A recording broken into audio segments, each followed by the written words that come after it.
네, 여러분 안녕하세요. 기계진동학 10주차 첫 번째 시간 강의를 시작하도록 하겠습니다. 10주차 강의는 9주차에 이어서 다자유도 진동계에 관련된 내용이 되겠습니다. 9주차에서는 무감세 진동계의 모드 해석이 어떻게 이루어지는가 하는 것들을 다뤘는데요.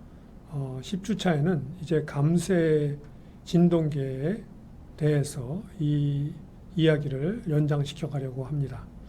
감세 진동계의 경우는 그 방정식이 여기 그 감세 행렬이 이렇게 포함된 이런 형태로 이렇게 주어지게 되죠. 자, 앞에서 우리가 질량과 강성 행렬을 가지고 모드 해석을 통해서 정규화된 모드 행렬을 갖다가 구했었습니다. 자, 여기서 그 정규화된 모드 행렬을 가지고 원래 좌표 x를 다른 좌표 이거를 갖다 모드 좌표라고도 얘기를 하는데요. 로 이렇게 선형 변환을 하게 되면은 요 식을 이 위의 식에다 대입하게 되면 즉 x 더블-은 vr 더블- 되고요.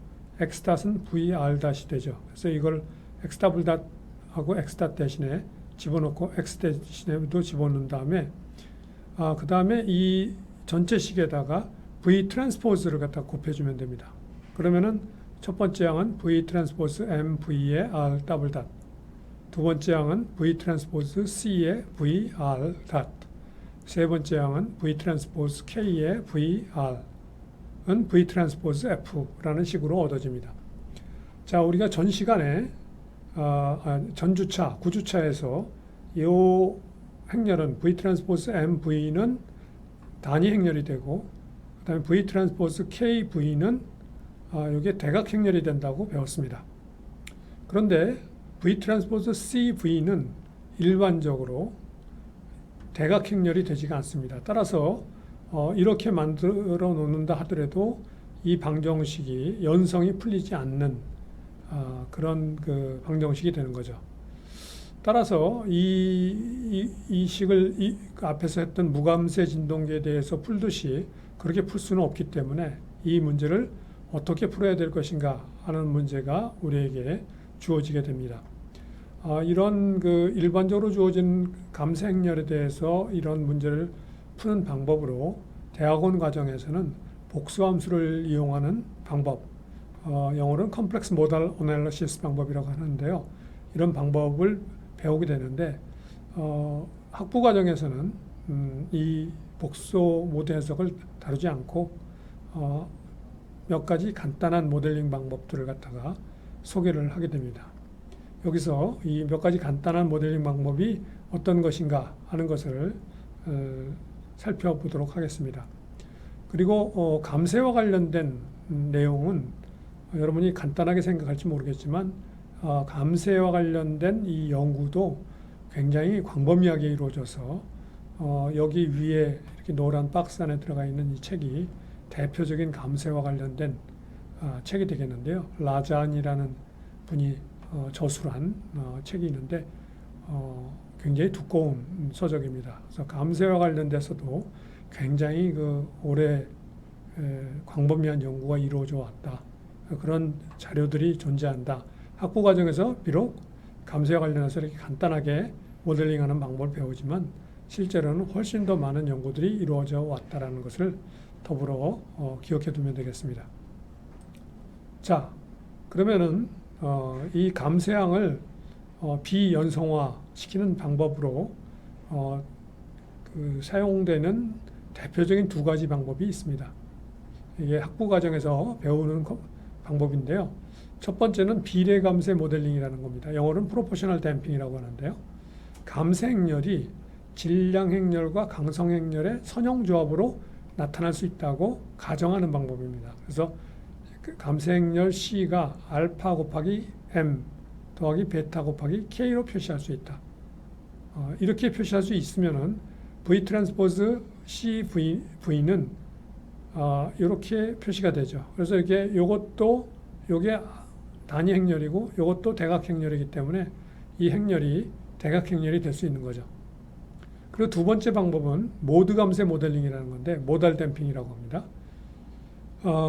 이 경우는 V 트랜스포즈 CV가 그냥 대각행렬이 된다.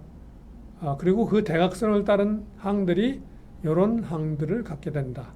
그래서 첫 번째 그 항은 Eζ1 오메가 1, 두 번째 항은 Eζ2 오메가 2 이런 식으로 이 값들을 갖게 된다 하는 그런 그 가정에 근거해서 감색열을 모델링하는 내용이 되겠습니다. 자, 그럼 여러분들께서 어떻게 감색열이라는 게 우리가 이런 식으로 가정을 할 수 있겠느냐 하는 질문을 할 수가 있겠죠. 자, 우리가 앞에서 실제의 감쇄 현상이라는 것은 물리계에서 선형 점성 감쇄로 주어지는 게 아니라 많은 경우에 마찰이라든지 공력에 의한 감쇄라든지 다양한 구조, 재료에 의한 감쇄라든지 다양한 감쇄들이 존재하지만 그것을 선형 점성 감쇄로 상당하는 형태로 바꿔서 사용한다. 이런 얘기를 앞에서 나눴었습니다. 자, 그 과정이 이미 한번 그렇게 바꿔서 쓰는 과정에서 이미 많은 근사화가 이루어지는데요. 그 근사화에 더해서 이렇게 비례감쇄 모델이나 모드 감쇄 모델로 또 한 번 근사화를 더 한다고 해도 그렇게 크게 그 문제가 되지는 않는다 생각하고 이러한 식으로 가정을 하고 사용하는 그런 내용이 이 비례감쇄 모델이나 모드 감쇄 모델의 그 어떤 철학적인 그 근거가 된다, 바탕이 된다 하고 말씀드릴 수가 있겠습니다. 물론 이렇게 가정을 하게 되면은 실제로부터는 어느 정도 차이가 나지만 그러나 감쇄를 갖다가 우리가 다루기 쉽게 수학적인 모델로 바꿀 수 있다는 장점이 있기 때문에 어느 정도 그렇게 바꿔서 그 현상이 잘 예측될 수 있다고 하면은 이렇게 바꾸는 것이 상당히 공학적으로는 의미가 있다. 사용하기 편리하고 수학적으로 풀이가 가능한 그런 형태로 바꿔주는 것이기 때문에 이런 모델들이 종종 엔지니어링 상에서 사용되고 있는 내용이 되겠습니다. 자, 모드 감쇄의 경우 이런 식으로 그 방정식이 결과적으로 바뀌게 되게 되면은 이때 여기 등장하는 오메가 i라는 거는 이거 고유진동수니까 이미 질량행렬과 강성행렬을 이용해서 고유치 해석에서 이 고유진동수들이 다 구해져 있죠. 그러면 이 제타 i만 예를 들어 n자유도계 진동계라고 그러면 제타 1부터 제타 n까지만 구하면 되는데 이들을 어떻게 구하느냐면 실험적으로 우리가 구합니다. 모드 감쇄 같은 경우는. 그래서 실험을 통해서 전달함수를 갖다가 구하게 되면은 n자유도계 같은 경우는 이런 피크가 n개가 존재하죠. 낮은 범위서부터. 그래서 첫 번째 고유진동수의 이 피크가 한번 존재하고 두 번째 고유진동수도 피크가 존재하고 이런 식으로 n개의 피크가 존재하게 되는데 이렇게 존재할 때 하나의 대표적인 이 피크가 있다고 했을 때 이 고유진동수를 중심으로 해서 이 전달함수의 최대값 루트 2분의 1이 되는 위치, 요거를 우리가 하프 파워 포인트라고 얘기를 합니다.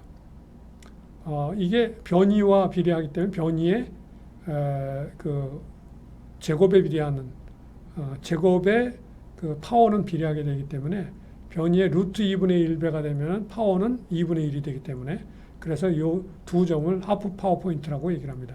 이 하프 파워 포인트가 존재하는 주파수, 그래서 높은 쪽 주파수를 WH라고 하고 오메가 H라고 하고 낮은 쪽 주파수를 오메가 L, H는 high, L은 low를 의미합니다. 이렇게 한다고 했을 때 이 전달함수의 맥시멈이 위치하는 위치에서의 그 동확장비의 맥시멈 값은 2제타분의 1로 제타가 그 아주 1보다 작은 범위면은 통상 0.1 이하인데요. 이런 경우는 우리가 라이트 댐핑, 경감쇄라고 얘기를 하는데요. 이런 범위가 되면은 이때 피크 값이 2제타분의 1로 동학장비 값이 얻어지게 되는데 그거에 동학장비 값의 제곱이 되면은 h의 제곱이 되는 거죠. 거기에 2분의 1 값이 되는 게 바로 요 높이가 되겠습니다. 양쪽의 높이가 되겠는데요. 이 양쪽의 높이가 여기 그 등장하는 동학장비, 이게 루트 요 밑에 있는 거분의 1이 그게 동학장비를 나타내는 거고, 그거의 제곱이 이런 값으로 표시가 되는 거죠. 그래서 요걸 풀게 되면은 여기서 그 R에 대한 방정식이 이렇게 등장을 하게 됩니다. 그러면 이 R에 대한 방정식에서부터 여기서 R 제곱에 대한 방정식으로 바꿔서 풀게 되면 R 제곱에 대해서 두 개의 해를 우리가 구할 수 있고, 그 두 개의 해의 첫 번째 해가 R1이고 두 번째 해가 R2가 되겠습니다. 그래서 이렇게 해서 구해진 이 방정식 해가 하나는 근사화해서 제타가 아주 1보다 작기 때문에 이걸 근사화하게 되면은 R1은 1-제타로 얻어지고요. R2는 1 플러스 제타로 얻어지게 됩니다. 주파수 B가. 이렇게 얻어지게 되기 때문에 여기서 우리가 공진첨도라는 용어를 갖다가 정의하게 되는데요. 공진첨도는 어떻게 정의되느냐면은 여기 오메가 H분의 오메가 L, 하프 파워 포인트의 요 밴드 분의 요 높이로 정의가 됩니다. 그래서 오메가 H로 정의가 됩니다. 그래서 이렇게 정의가 되기 때문에 요 오메가 H를 밑으로 오메가 N이죠. 오메가 N을 밑으로 보내게 되면 요 오메가 H를 오메가 N으로 나눈 게 여기서의 R 값, 그게 R2 값이고요. 또 오메가 N으로 오메가 L을 나눈 게 여기서의 R 값, 즉 오메가 1이 되겠습니다. 그래서 오메가 2 빼기 오메가 R2 빼기 R1 분의 1이 이 공진첨도, 또는 이것을 갖다가 우리가 영어로 Q 팩터라고 이렇게 부릅니다. 그래서 Q 팩터라는 말도 종종 쓰는데요. 그 값이 Q 팩터 값이 이런 값으로 얻어진다. 왜냐하면 1 플러스 제타 빼기 1 마이너스 제타 하면 2제타가 되는 거죠. 그래서 이렇게 얻어진다. 그래서 Q 팩터는 결국 감쇄비에 반비례한다는 것을 알 수가 있습니다.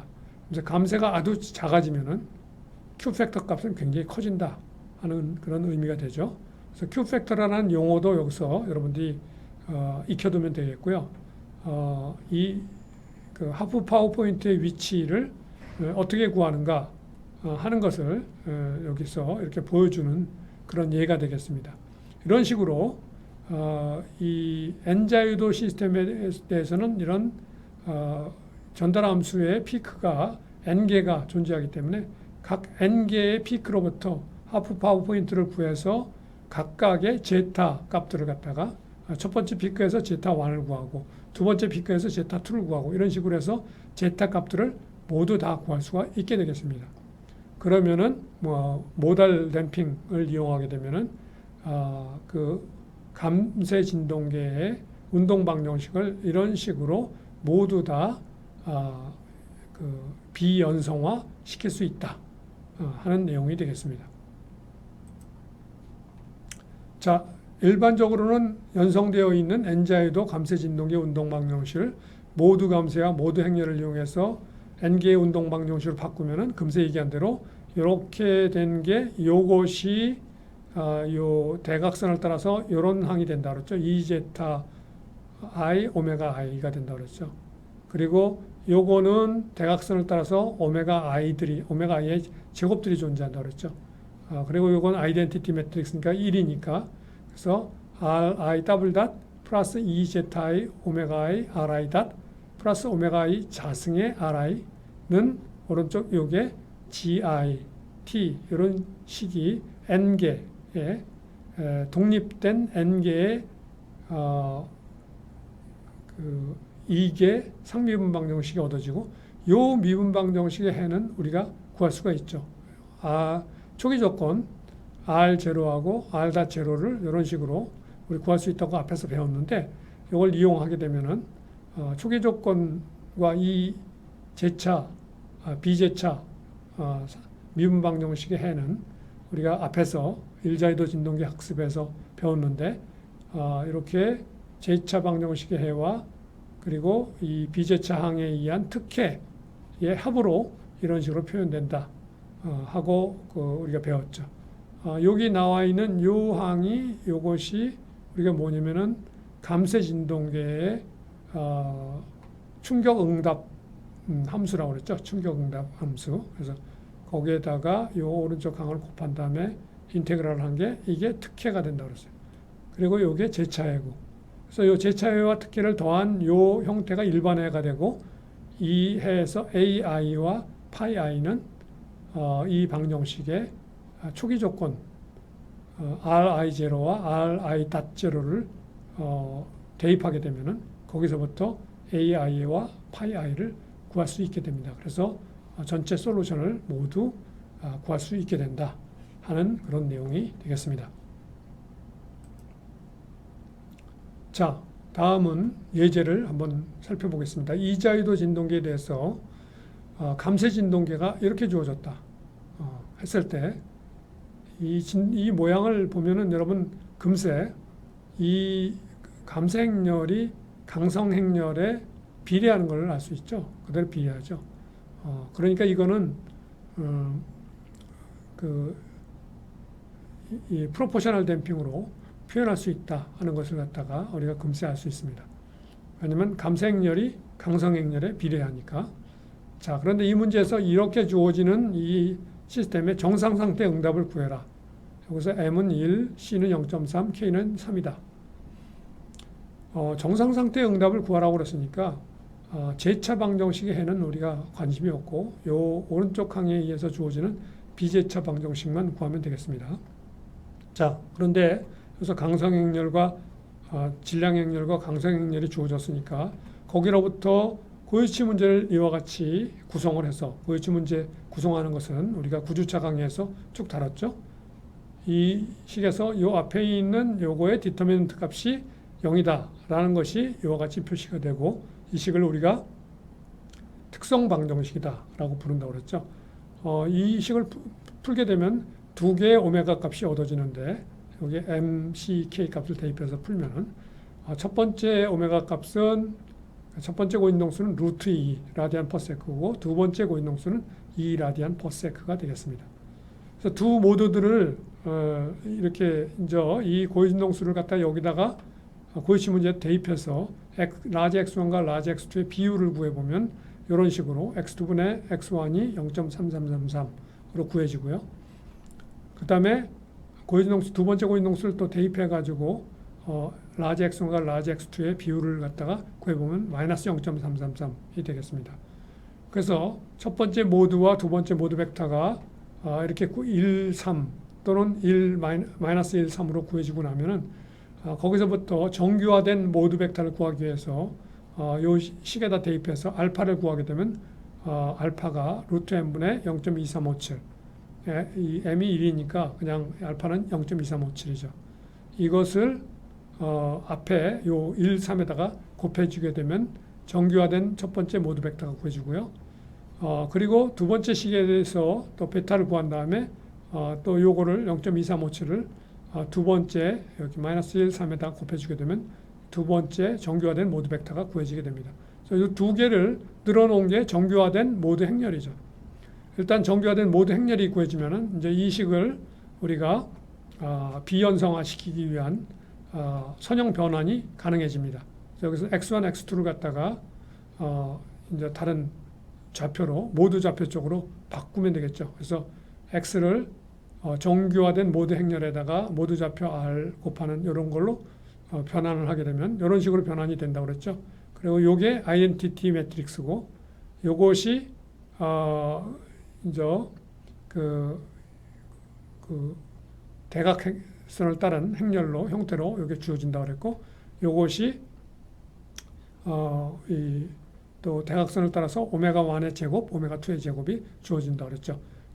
그래서 그리고 요것도 요 앞에다가 그 앞에서 했던 이 FT에다가 이 V 매트릭스 곱하게 되면은 2x2 이 행렬식이 이렇게 두 개의 독립된 방정식으로 비연성화돼서 나타나는 것을 알 수가 있습니다. 그러면 여기서 이 식으로부터 우리가 M이 1이고 K가 2일 때 C가 0.2일 때 그거의 감쇄비는 첫 번째 감쇄비죠. 2 루트 KM분의 0.2 C 그래서 0.0707이 되고요. 그 다음에 두 번째 식으로부터 또 2 루트 KM분의 C 0.4 이렇게 하게 되면 제타2 값이 두 번째 감쇄비가 0.1로 구해집니다. 자, 정상 상태의 응답은 여기서 우리가 이 앞에 솔루션 필요 없고 요거에 의한 오른쪽 비제차항에 의해서 주어지는 솔루션만 구하면 되니까 우선 먼저 이 두 위상각을 주어지는 가진력에 의해서 R1과 R2가 어떻게 주어지느냐 했을 때 댐핑이 있기 때문에 위상각이 존재한다고 그랬죠. 그래서 위상각 첫 번째 식에서에 대한 위상각은 이 공식이 앞에서 배웠던 식입니다. 이 식에다가 대입해 보면은 오메가 1을 대입하면은 파이 1이 첫 번째 위상각이 2.945가 나오고요. 그다음에 오메가 2를 여기다 대입하게 되면은 두 번째 위상각은 1.571이 나오게 됩니다. 그래서 위상각 두 개가 결정되면은 결국은 솔루션이 어떻게 된다는 얘기예요. 솔루션이 이런 형태로 주어지게 된다 하는 거죠. 어떤 그 상수 곱하기 코사인 2t-2.945 첫 번째 위상각이 들어간 형태죠. 그 다음에 어떤 앰플리튜드 곱하기 코사인 2t-0.5파이가 이게 1.571 이렇게 되는 거죠. 자, 그래서 요 앞에 있는 거를 구하는 거는 요거에 저거는 미정계수법에 의해서 결정이 되는 거죠. 이 형태를 이걸 A라고 하고 나서 요걸 방정식에 대입해서 구하게 되면은 미정계수법에 대입하면 요 값과 요런 값들이 다 이렇게 구해지게 됩니다. 그래서 R1과 R2가 구해지게 되면 그 R1과 R2 구해진 데다가 모두 행렬을 곱하게 되면 X1과 X2가 이와 같은 형태로 구해지게 되겠습니다. 자, 여기서 보면은 가진 주파수가 두 번째 고인동수와 일치를 하죠. 이 문제에서 가진 주파수가 여기에 오메가 t 할 때 2 라디언이었는데 고인동수가 두 번째 고인동수가 2였죠. 그래서 2 라디언이었기 때문에 그 일치합니다. 따라서 두 번째 그 리스폰스가 이렇게 엄청나게 커지는 걸 볼 수 있어요. 이 리스폰스가 굉장히 커지는 걸 볼 수 있는데 그러나 무한대로는 안 가죠. 그 이유는 이 문제에서 댐핑이 존재하기 때문에 댐핑이 있기 때문에 댐핑이 없으면 얘가 무한대로 갈 테죠. 댐핑이 있기 때문에 이것이 무한대로 가지 않고 그러나 댐핑 양이 아주 작은 편이기 때문에 굉장히 큰 리스폰스를 발생시킨다 하는 것을 보여주는 내용이 되겠습니다. 두 번째 문제는 역시 마찬가지 감쇄 진동계가 이런 식의 방정식으로 주어졌다고 할 때 이 진동계에 대해서 두 개 고진동수 오메가 1과 오메가 2가 구해졌고 또 그와 동시에 그 감쇄비 모드 감쇄비 제타 1과 제타 2도 측정이 됐다. 아까 그 하프 파워포인트를 구해가지고 모드 감쇄비 구하는 방법을 갖다가 앞에서 얘기를 했었죠. 그래서 그런 식으로 진동 실험을 통해서 고진동수와 감쇄비가 측정됐다고 했을 때 감쇄 행렬을 비례 감쇄로 모델링해서 즉 C는 알파 M 플러스 베타 K 이렇게 나타내서 비례상수 알파와 베타를 구해라. 그러면은 이런 식이 성립한다고 그랬죠. 앞에서 이런 식이 성립해요. 그러니까 요게 뭐라 그러냐면은 대각선만 존재한다고 그랬죠. 그래서 첫 번째 그 요소는 2제타1 오메가 1이고 두 번째 대각 요소는 2제타2 오메가 2인데 요거에서부터 알파 플러스 베타 오메가 1의 자승이 첫 번째 항이고 알파 플러스 베타 오메가 2의 자승이 두 번째 항이 되겠습니다. 그래서 이 두 식에서 지금 오메가 1, 오메가 2, 제타 1, 제타 2는 주어져 있고 식이 두 개고 여기서부터 우리가 알파와 베타를 구해야 되는 식이니까 알파와 베타를 구하게 되면 이런 식으로 구해지게 되겠습니다. 그래서 이런 식으로 이자유도 진동계에 대해서 비례감세 모델로 사용할 수 있는 알파와 베타를 쓸 수 있다. 동시에 이 모델은 알파와 베타로도 쓸 수 있고 모드 감세, 제타1과 제타2를 이용한 모드 감세로도 표현할 수 있습니다.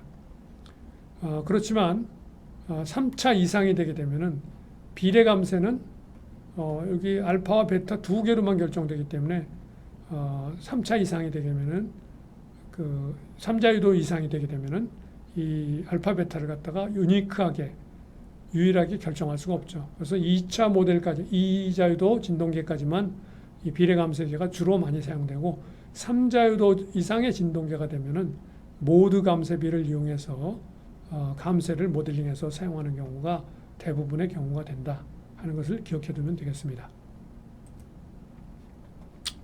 자, 다음은 앞에서 우리가 1주차에서 운동 방정식 유도 방법으로 우리가 잠깐 다뤘던 라그랑지 방정식에 대한 것을 갖다가 다시 잠깐 이야기를 해보도록 하겠습니다.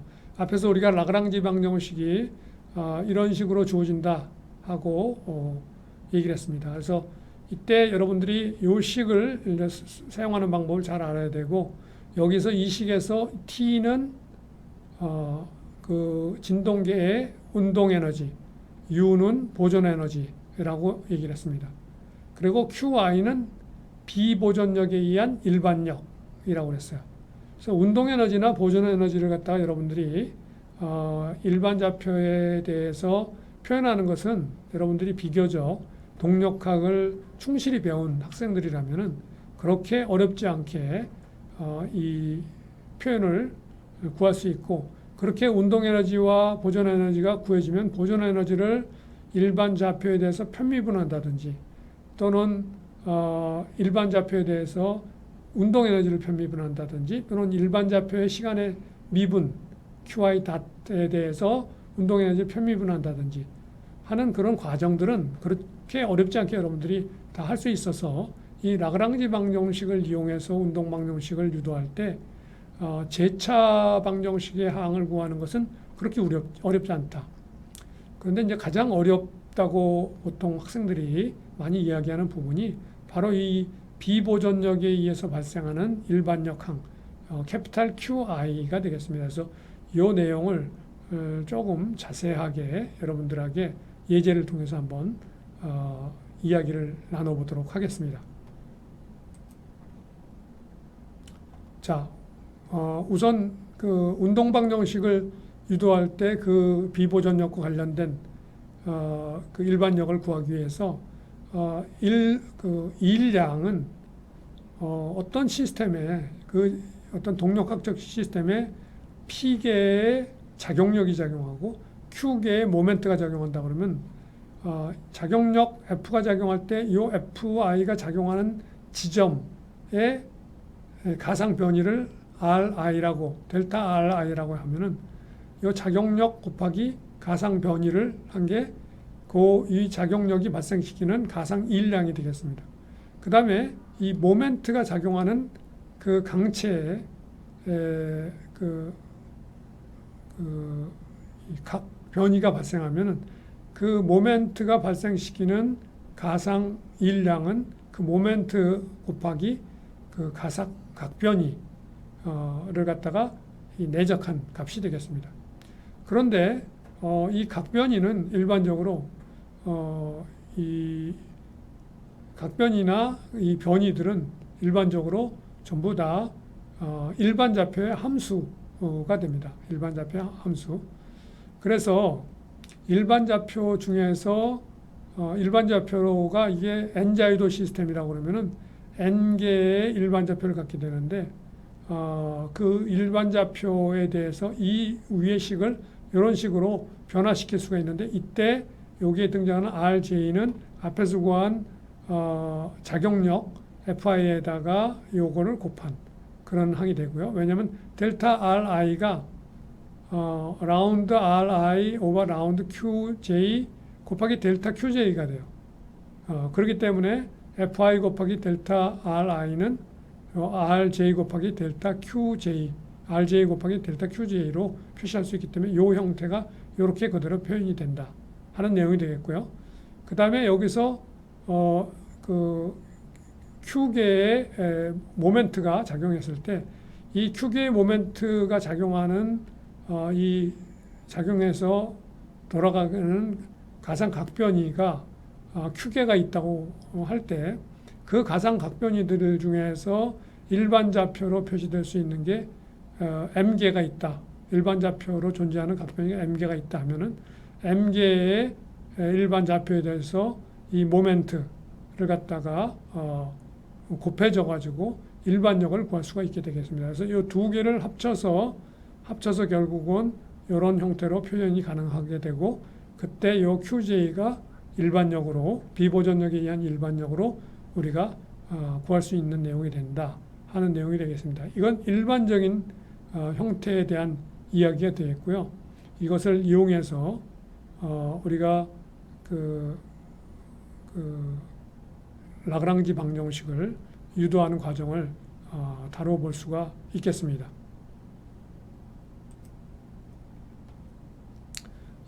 그래서 여기 하나 예제를 하나 풀어보도록 하겠습니다. 여기 보시면은 이자유도 시스템이죠. 그래서 여기 질량이 좌우로 왔다 갔다 이렇게 바퀴 위에서 좌우로 왔다 갔다 할 수 있는 그런 내용이고 여기 고정된 벽으로부터 이 질량의 중심까지의 거리를 x라고 하고 그 다음에 여기 진자 길이가 l인 진자의 끝에 m이라는 매스가 달려 있을 때 이 진자가 수직선과 연직선과 이루는 각도를 세타라고 했을 때 이 방정식 이 진동계는 우리가 앞에서 배웠던 디제너레이트 시스템이죠. 비고정계죠. 비고정계. 왜냐하면 얘가 리지드 바디 모션 할 수 있으니까. 그래서 비고정계인데 운동 방정식은 두 개의 일반 좌표 x와 세타를 이용해서 표현할 수가 있겠습니다. 그러면은 이 그 진동계의 운동 에너지는 얘가 갖는 운동 에너지는 2분의 1 캐피탈 M 그다음에 얘의 속도의 제곱. 얘의 속도는 x-죠. 그래서 2분의 1 m x-의 자승. 이게 요놈의 운동 에너지고요. 그다음에 요 질량의 운동 에너지는 요놈의 속도를 구해야 되죠. 요놈의 속도를 구하면 일단 여기서부터 여기까지의 위치를 갖다가 먼저 구하면은 xi 요게 i죠. 플러스 요 양은 뭐냐면 L 요 양이 sin 세타죠. L sin 세타 i죠. X 더하기 L sin 세타 i에다가 그 다음에 요 밑으로 내려가는 거는 요건 L 코사인 세타죠. L 코사인 세타 J가 됩니다. 그래서 여기서부터 여기까지의 변이는 그렇게 I 성분과 J 성분을 갖게 되는데 그것을 시간에서 한번 미분하게 되면 요 점의 속도가 구해지죠. 그래서 그 속도 성분의 I 방향 성분과 J 방향 성분의 제곱을 한 값이 그 속도의 제곱이 되겠습니다. 그래서 이게 I 방향 성분으로 구해지는 거고 이게 J 방향 성분으로 구해지는 내용이 되겠습니다. 그래서 이 캐피탈 M 질량의 운동 에너지와 스몰 m 질량의 운동 에너지가 이렇게 두 개로 주어지게 됩니다. 이거를 사인 세타를 이 사인 세타는 거의 그 0에 가까운 데 되겠고요. 코사인 세타는 1에 가깝게 되죠. 이게 세타가 아주 작은 값이 되면. 그래서 그렇게 해서 이 식을 갖다가 근사화되면 이렇게 쿼드라틱한 폼으로 이렇게 표현이 됩니다. 그 다음에 이 보존 에너지는 중력에 의한 보존 에너지만 있습니다. 그래서 여기 위치를 기준점으로 잡게 되면 요만큼 올라간 세타 이렇게 진자가 돌아가게 되면 요만큼 올라가게 되죠. 이 올라간 양이 L 빼기 L 코사인 세타죠. 여기서부터 여기까지 코사인 세타니까 올라간 양이 L 빼기 L 코사인 세타. 그래서 mg L 빼기 L 코사인 세타. 이것이 코사인 세타는 1 빼기 2분의 세타 자승이 되니까 근사화하면 이런 형태가 됩니다.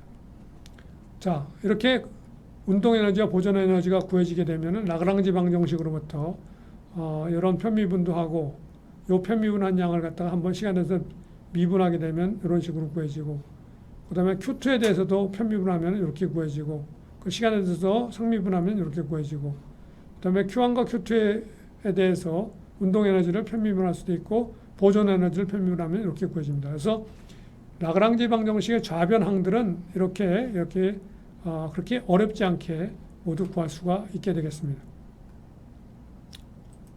자, 그런데 라그랑지 방정식 우변항을 구하려면 지금 앞에 위치로부터 말이죠.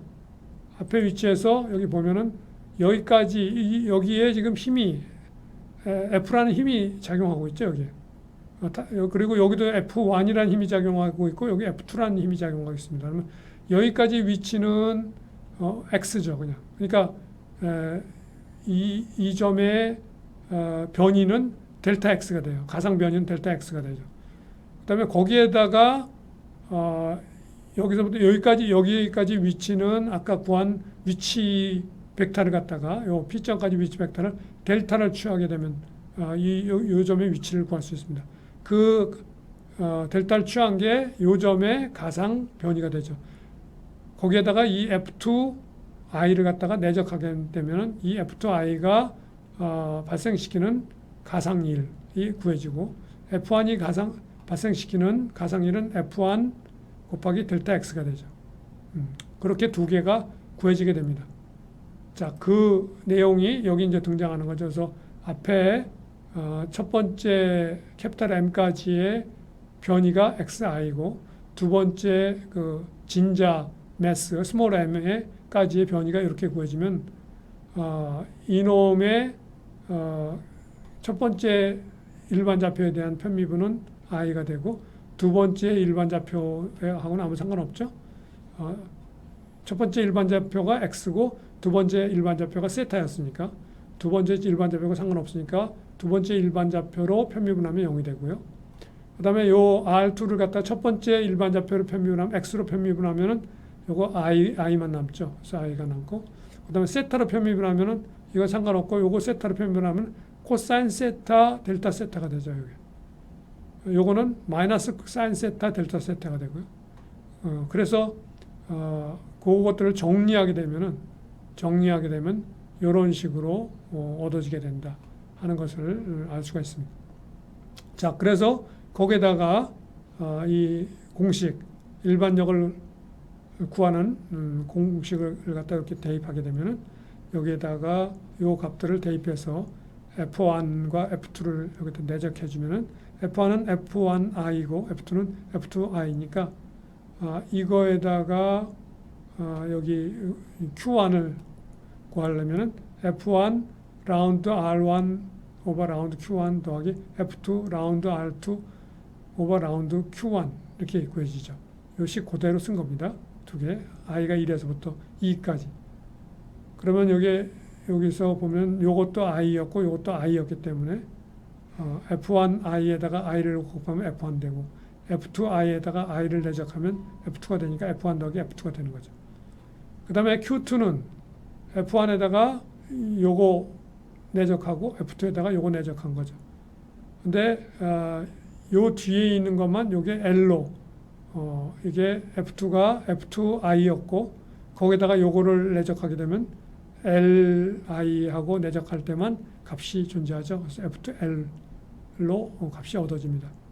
그래서 이상의 결과들을 종합해서 라그랑지 방정식에 대입하게 되면은 요 좌변항은 앞에 구한 것들로 이미 구해졌고 우변항은 여기서 첫 번째 일반역이 F1 더하기 F2, 두 번째 일반역이 F2L 이런 식으로 구해지게 된다 하는 것을 알 수 있게 되겠습니다. 자, 라그랑지 방정식으로 이어지는 예제를 계속 풀게 되겠는데요. 이 예제부터는 10주차 강의 두 번째 시간 강의로 다뤄보도록 하겠습니다. 첫 번째 시간 강의 여기서 마치도록 하겠습니다. 여러분 수고 많이 했습니다.